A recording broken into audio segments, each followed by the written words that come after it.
네, 오늘도 프로레슬링에 대해 다뤄보는 왓칭잼입니다. 프로레슬링의 가장 기본적인 매치는 1대1 싱글 매치와 태그팀 매치가 있겠죠. 실력이 좋은 선수들이 경기를 잘 만들어낸다면 아주 기본적인 룰에서도 명경기가 나올 수 있습니다. 하지만 프로레슬링 경기는 다양한 경기 방식이 있고 뭔가 더 특별한 방식의 경기가 재밌고 박진감을 살려주기도 합니다. PT기는 하드코어 매치를 뜻하는 게 아니라 선수들이 맨몸으로 움직이기만 해도 특별한 경기 방식 속의 경기가 치러진다면 상당한 퀄리티의 경기가 만들어집니다. 오늘 이 영상에서는 선수들이 좋은 기량을 선보인다면 재미 하나는 확실히 보장하는 경기 방식에 대해서 얘기해 보도록 하겠습니다. 먼저 다자간 경기에 대해서 다뤄보겠습니다. 다자간 경기란 최소 3인 이상의 인원으로 이루어진 경기 방식을 말합니다. 다자간 경기에도 방식이 나뉘어지는데요. 먼저 제거 매치. 보통 4명 이상의 선수들이 링 위에서 한 명씩 제거당하는 경기를 치릅니다. 제거 매치라고 하면 WWE의 페이퍼뷰 서바이버 시리즈에서 매년 치러지는 5대5 제거 매치가 유명하죠. 브랜드 대항이거나 어떤 선수의 이름을 건 팀끼리 제거 매치를 치릅니다. 제거 매치는 링 위에서의 스토리텔링과 박진감을 살려주는데 아주 적절한 경기 방식인데요. 특히 팀 대항 제거 매치 같은 경우에는 경기 전 대립 스토리가 있고 한 팀이 우세를 보이거나 상대 팀이 열세를 극복하고 역전하는 식의 밀고 밀리는 격투를 연출할 수 있다는 점에서 선수들이 경기를 짜임새 있게 구성한다면 재미와 박진감이 돋보이는 경기가 될 수 있습니다. 물론 제거 매치가 아닌 한 번의 핀폴 혹은 서브미션으로 결정되는 일반적인 다자간 경기도 명경기가 만들어집니다. 실제로 임팩트 레슬링에서 최초로 5성 만점을 받은 경기도 AJ 스타일스, 크리스토퍼 다니엘스, 사모아 조의 트리플 스렛 경기였으며 2000년 WWE 페이퍼뷰 아마겟돈에서 열린 6인 헬인어셀 매치도 명경기로 꼽힙니다. 기본적으로 카운트아웃과 DQ가 없고 오로지 한 번의 핀폴과 서브미션만이 인정되기 때문에 웬만한 노디큐 매치 못지않은 박진감 넘치는 경기가 만들어집니다. 여러 명의 선수가 참여하는 경기라면 배틀 로얄 매치를 빠뜨릴 수 없겠죠. 10명 내외의 선수들이 참여하기도 하지만 최소 20명 이상의 선수들이 링 안에서 북적여야 보는 맛이 사는 경기 방식입니다. 기본적으로 탑로프 밖으로 선수를 내보내서 탈락시켜야 하며 마지막으로 남는 한 명만이 승리하는 경기입니다. 좀 정신없어 보일 수도 있지만 탑로프 밖으로 떨어지지 않으려고 발악하는 선수들의 모습과 다양한 선수들이 부지런하게 움직이기 때문에 잘 구성하면 눈을 뗄 수 없는 경기를 만들 수 있습니다. WWE에서는 50인 배틀 로얄을 한 적이 있고 WCW에서는 링 3개를 들여놓고 한 링당 20명씩 들여놓고 60인 배틀 로얄 매치를 선보인 적이 있습니다. 그리고 탑로프 밖으로 완전히 내보내야 하는 경기는 또 있죠. 바로 로얄 럼블 매치. 1988년부터 시작된 경기로서 1993년도부터 우승자는 레슬매니아에서 월드 챔피언십에 도전할 수 있는 권한을 얻을 수 있습니다. 기본적으로 30명이 출전하며 1988년 첫 로얄 럼블 매치는 20명이었고 2011년 로얄 럼블 매치는 40명이 출전했습니다. 1번과 2번이 처음으로 링에 올라와 1분에서 2분마다 새로운 선수들이 한 명씩 등장합니다. 당연히 장기전이며 어떤 로얄 럼블 매치들은 1시간이 넘기도 했죠.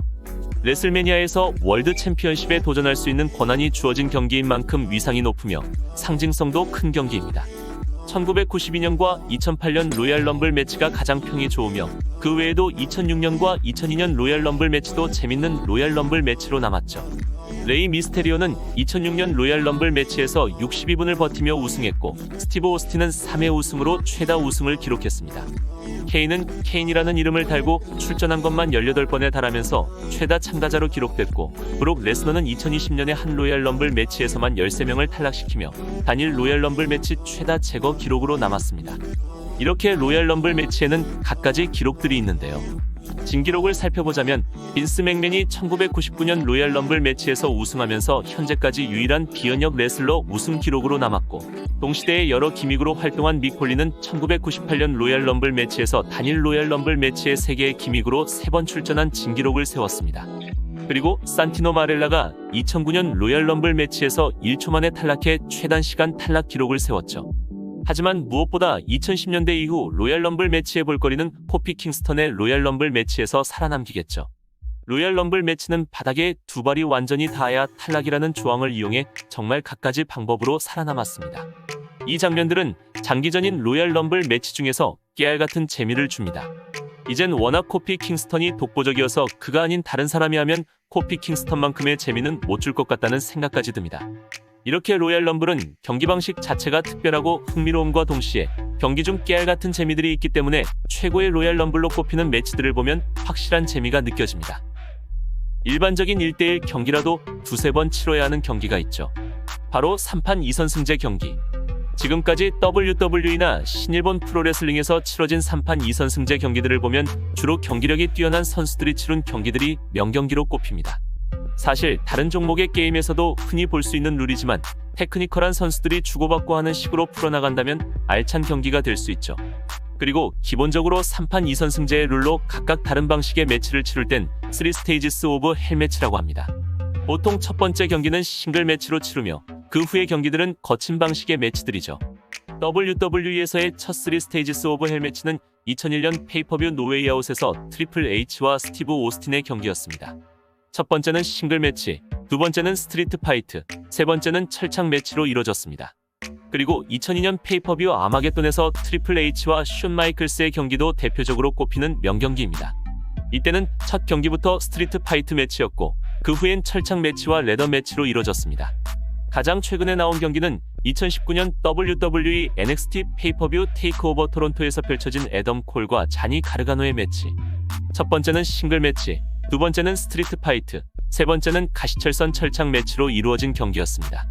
다양한 방식의 경기들과 그만큼 장기전을 치러야 하기 때문에 높은 기량을 요구하는 경기입니다.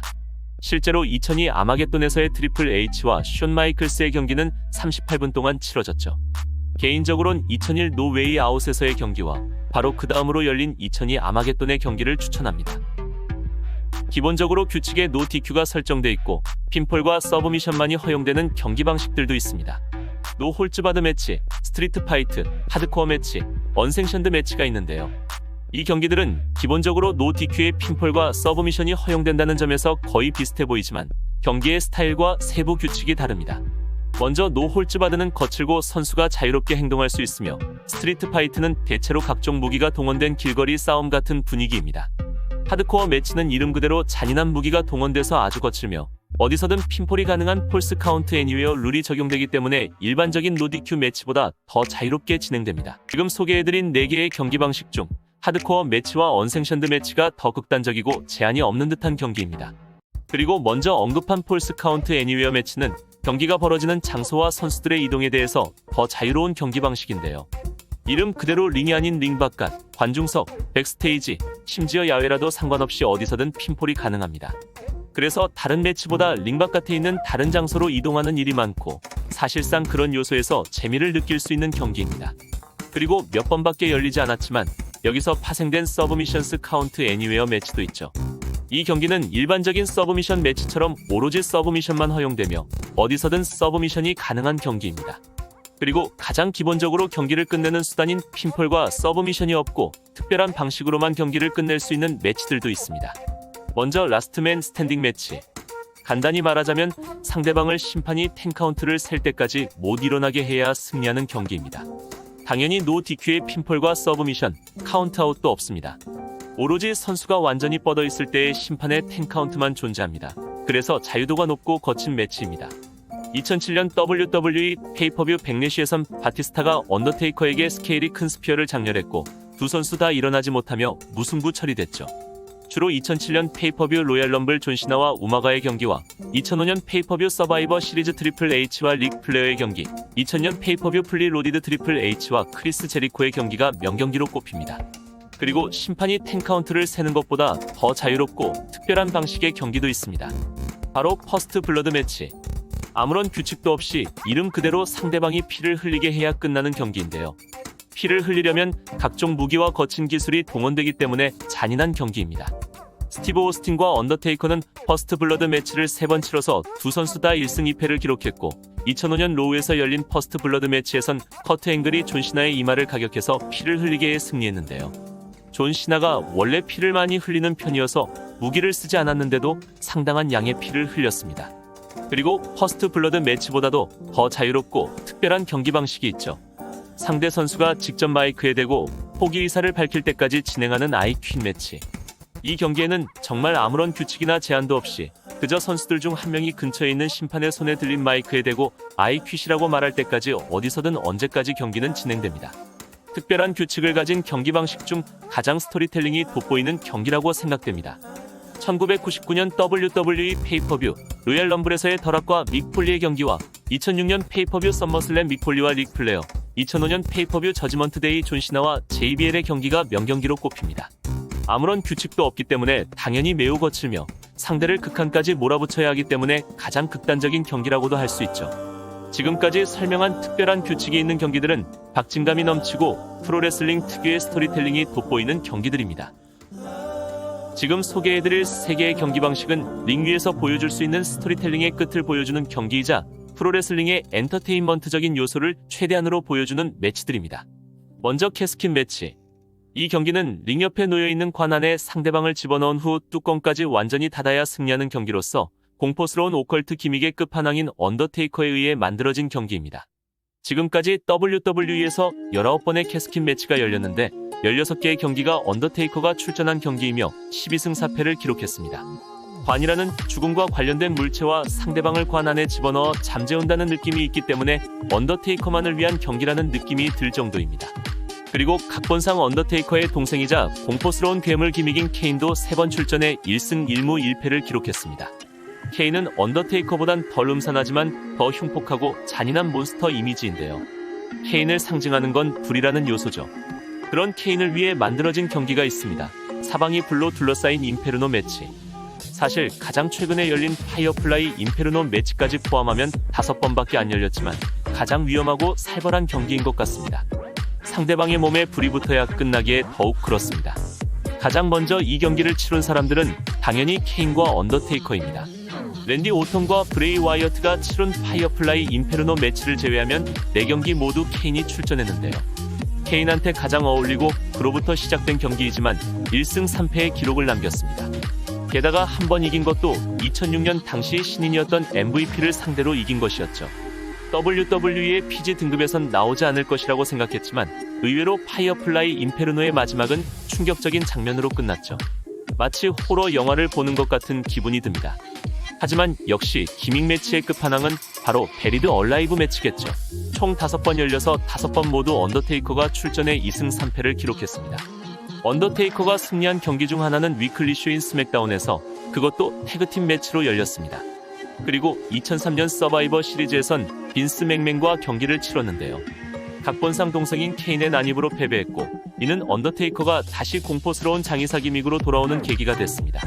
그리고 2010년에 다시 한번 케인과 베리드 얼라이브 매치를 치를 때도 케인이 각본상 형인 언더테이커를 식물인간 상태로 만들었다는 배경 스토리가 있었죠. 이 경기들은 프로레슬링이라는 문화 혹은 종목 특유의 스토리텔링과 엔터테인먼트적인 요소가 가장 돋보이는 경기이자 특별한 설정이 있는 기믹 매치의 끝판왕입니다. 프로레슬링 매치 중 재밌는 경기라고 하면 철창 매치를 빠뜨릴 수 없겠죠. 수십 년 전부터 치러진 경기이자 기본적으로 거칠고 익스트림한 프로레슬링을 보여주는데 제격인 매치입니다. 가장 기본적인 철창 매치는 밖으로 나가면 승리하는 룰이 있고 케이지 안에서 핀폴과 서브미션이 허용될 수도 있습니다. 케이지가 링 크기에 딱 맞게 씌워지기 때문에 누가 안으로 꺼내주지 않은 이상 무기는 꺼낼 수 없지만 대신에 철창 자체를 공격으로 응용할 수 있기 때문에 충분히 거친 장면을 연출할 수 있죠. 그리고 철창 매치의 또 다른 백미는 바로 철창 꼭대기에서 뛰어내리는 스턴트. 커트 앵글은 철창 위에서 문설트로 여러 번 뛰어내렸으며 매트 하디는 철창 위에서 레그드랍을 시전한 적이 있습니다. 그리고 제프 하디는 위클리 쇼인 로우에서 고난도 기술인 위스퍼 인 더 윈드를 철창 위에서 아주 깔끔하게 시전하는 명장면을 만들었죠.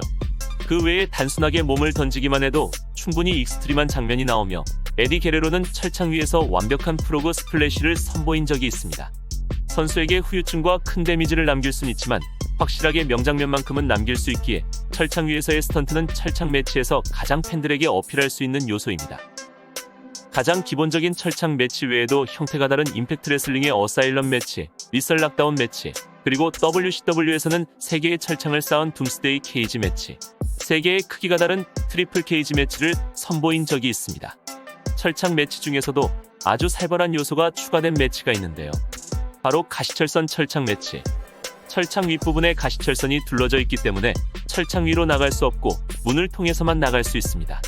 가시철선이 둘러져 있다는 것 자체가 매우 하드코어한 느낌을 주며 실제로 메이저 단체에서는 많이 열리지 않은 경기입니다. 그리고 WWE에서 만든 대형 철창 매치인 헬인어셀 매치. 최근에는 PG 등급 때문인지 평가가 좋지 않지만 지금까지 명경기와 명장면이 많이 배출된 매치입니다. 일반 철창과 달리 링 밖에 쓰여진 형태 때문에 링 밖으로 나가는 게 목적이 아니라 핀폴과 서브미션만이 허용됩니다. 각종 무기도 쓸 수 있기 때문에 거친 매치입니다. 공포스럽고 웅장한 느낌 때문에 기믹 매치이기도 하며 언더테이커와 숀 마이클스가 역사상 첫 헬인어셀 경기를 치렀습니다. 1997년 10월 페이퍼뷰 배드 블러드 인 뉴하우스에서 처음 열린 헬인어셀 매치는 언더테이커의 각본상 동생인 케인이 처음 모습을 드러낸 경기이기도 하며 프로레슬링 평론가 데이브 멜처로부터 5성 만점을 받았습니다. 1999년 레슬매니아 15에서는 언더테이커가 셀 천장에 줄을 묶어 빅보스맨을 교수형시키는 장면을 연출하기도 했죠. 역시 언더테이커와 관련이 깊은 매치이기 때문에 언더테이커가 명장면을 많이 만들어냈습니다. 헬인어셀보다 더 복잡한 구조의 엘리미네이션 챔버 매치도 대표적인 철창 매치의 베리에이션입니다. 2002년 WWE 로우의 단장이었던 에릭 비숍에 의해 소개됐고 2002년 페이퍼뷰 서바이버 시리즈에서 처음 열렸습니다. 기본적으로 헬인어셀보다 더 거대한 구조의 철창 매치인데요. 이름 그대로 제거 매치이며 핀폴과 서브미션이 허용됩니다. 그리고 처음에는 2명의 선수가 경기를 펼치고 이어서 5분이 지날 때마다 정해진 순서대로 선수들이 경기를 펼칩니다. 가장 처음에 시작할 때부터 제거 룰은 그대로 적용되며 마지막으로 남은 사람이 승리합니다. 본래는 수시로 열렸으나 2010년부터 1년에 한 번 있는 페이퍼뷰 이름이 되면서 정기적으로 열리고 있습니다. 주로 2019년 페이퍼뷰 엘리미네이션 챔버의 WWE 챔피언십, 첫 엘리미네이션 챔버 매치인 2002년 페이퍼뷰 서바이버 시리즈에서의 월드 헤비웨이트 챔피언십 매치, 2017년 페이퍼뷰 엘리미네이션 챔버의 WWE 챔피언십 매치, 2009년 페이퍼뷰 노웨이아웃에서의 WWE 챔피언십 매치, 그리고 2005년 페이퍼뷰 뉴이어즈 레볼루션에서의 월드 헤비웨이트 챔피언십 매치가 명경기로 꼽힙니다. 모두 재밌는 경기들이니 한 번쯤은 보시길 추천드립니다. 지금까지는 경기 방식들을 종류별로 묶어서 소개해드렸는데요. 이번에는 방식은 다르지만 와칭잼이 개인적으로 추천하는 2가지의 경기 방식들을 소개해드리겠습니다. 먼저 테이블스 앤 레더스 앤 체어스 매치, 줄여서 TLC 매치. 프로레슬링의 대표적인 3가지의 무기가 전부 동원된 경기이자 가장 익스트림한 프로레슬링을 즐길 수 있는 경기 방식입니다. 2000년대 초반의 WWE는 태그팀 전성시대였는데요. 그때의 가장 익스트림한 태그팀은 ENC, 하디 보이즈, 더들리 보이즈였습니다. 새 태그팀은 2000년 레슬매니아 16에서 트라이앵글 레더 매치를 치렀었는데요. 후에 각 태그팀이 가장 잘 쓰는 무기들을 모아서 TLC 매치가 만들어졌습니다. ENC는 체어, 하디 보이즈는 사다리, 더들리 보이즈는 태그팀의 상징 자체가 테이블이었기 때문에 3가지의 무기들을 한데 모은 것이었죠. 그리고 세 태그팀 전부 기량이 뛰어난 선수들로 이루어졌고 특히 각 태그팀마다 한 명씩은 익스트림에 강한 선수가 있었기 때문에 세 태그팀의 TLC 매치는 아직까지도 명경기로 회자됩니다. 사상 첫 TLC 매치는 2000년 페이퍼뷰 썸머슬램에서 열렸고 그 후 비정기적으로 열리다가 2009년부터 연말 페이퍼뷰로 열리고 있습니다. 한 가지의 무기만으로 이뤄진 경기도 재밌는 경기가 많지만 3개의 무기가 한데 모인다면 더욱 익스트림하고 흥미진진한 경기가 만들어집니다. 특히 사다리 위에서 뛰어내리는 스턴트는 명장면으로 남습니다. 싱글 TLC 매치도 좋은 평가를 받는 경기들이 있지만 뭔가 많은 선수들이 북적거리며 다양한 상황과 액션이 연출되는 태그팀 TLC 매치가 더 좋은 평가를 받습니다. 물론 싱글 TLC 매치도 좋은 기량의 선수들이 치룬다면 번질만한 장면들도 나오고 명경기들도 배출됩니다. 에지는 지금까지 싱글과 태그팀을 전부 포함해서 총 7번 참가해서 최다 참가자로 남아있습니다. 거친 경기를 많이 치룬 에지답게 싱글과 태그팀으로 참가한 TLC 매치 모두 좋은 평가를 받습니다. 2001년 레슬매니아 17에서 펼쳐진 TLC 매치에서는 사다리 위에서의 스피어를 선보이기도 했습니다. 지금까지 싱글 TLC 매치 명경기는 2006년 페이퍼뷰 엄폭 입은 존 시나와 에지의 경기, 2009년 페이퍼뷰 썸머슬램 제프 하디와 CM 펑크, 2008년 페이퍼뷰 원나잇 스탠드 언더테이커와 에지의 경기가 있고 2001년 레슬매니아 17에서 치러진 TLC 매치, 2001년 5월 24일 스맥다운에서 펼쳐진 페이탈 4웨이 태그팀 TLC 매치, 2002년 10월 7일 로우에서 치러진 페이탈 4웨이 태그팀 TLC 매치가 명경기로 꼽힙니다. 아쉽게도 PG 등급 때문인지 최근보단 예전 경기가 더 명경기로 언급되는 편입니다. 어쨌든 모두 재미를 보장하는 명경기이니 익스트림한 프로레슬링을 보고 싶다면 추천드립니다. 제가 추천하는 두 번째 경기 방식은 철창 매치에 속하기도 하지만 특별한 룰 덕분에 단순 철창 매치를 넘어서 경기 그 자체로 박진감 있게 전개되는 경기입니다. 바로 워게임즈 매치. 본래 NWA에서 처음 시작된 워게임즈 매치. 그 후엔 WCW에서 여러 번 열렸고 WCW가 패망한 뒤 한참 후인 2017년부터 WWE의 브랜드 NXT에서 1년에 한 번씩 열리기 시작했습니다. 워게임즈 매치는 기본적으로 팀 대항전이며 링 2개를 붙이고 철창을 씌운 형태로 진행됩니다. 그리고 가장 처음에는 1대1로 진행되다가 5분 후에 한 팀의 한 명만 링 위로 올라와 2대1로 진행됩니다. 그 후에는 2, 3분마다 한 팀에 한 명씩만 나와서 동등하게 경기하다가 다시 핸디캡이 되는 식으로 진행됩니다. 마지막으로 모든 팀의 선수가 나온 후에야 경기를 끝낼 수 있습니다. 한 팀에 한 명만 나와서 일시적으로 핸디캡이 된다는 게 상당히 특이한 룰로 보입니다. 본래 NWA와 WCW에서 열렸던 워게임즈 매치는 핀폴과 DQ가 없이 상대방의 항복만을 받아내야 하는 경기였지만 2017년부터 WWE NXT에서 열리는 워게임즈 매치는 철창 밖으로 나가면 그 팀은 실격되며 철창 안에서의 핀폴과 서브미션만이 허용됩니다. 단체전이라는 점과 특정 시간이 지날 때마다 한 팀에 한 명만 경기에 참여하는 특이한 룰, 링 2개를 이어붙이고 철창을 씌웠다는 점에서 특별하면서도 흥미진진한 경기 방식입니다. 개성적인 기믹 매치를 많이 만들었던 WCW답게 워게임즈 매치도 상당히 박진감이 넘치고 기량이 뛰어난 선수들이 참여하면 더욱 명경기로 평가됩니다. 실제로 1987년 7월 31일 NWA의 JCP 더 그레이트 아메리칸 배시에서 열린 워게임즈 매치와 1991년 WCW 페이퍼뷰 레스로에서 열린 워게임즈 매치가 명경기로 평가받으며 1992년 WCW 페이퍼뷰 레스로에서 열린 워게임즈 매치는 데이브 멜처로부터 5성 만점을 받은 경기이자 역대 최고의 워게임즈 매치로 평가받습니다. WWE NXT에서 부활한 워게임즈 매치도 남성부 경기들은 전부 4.25성 이상의 우수한 평점을 받았습니다.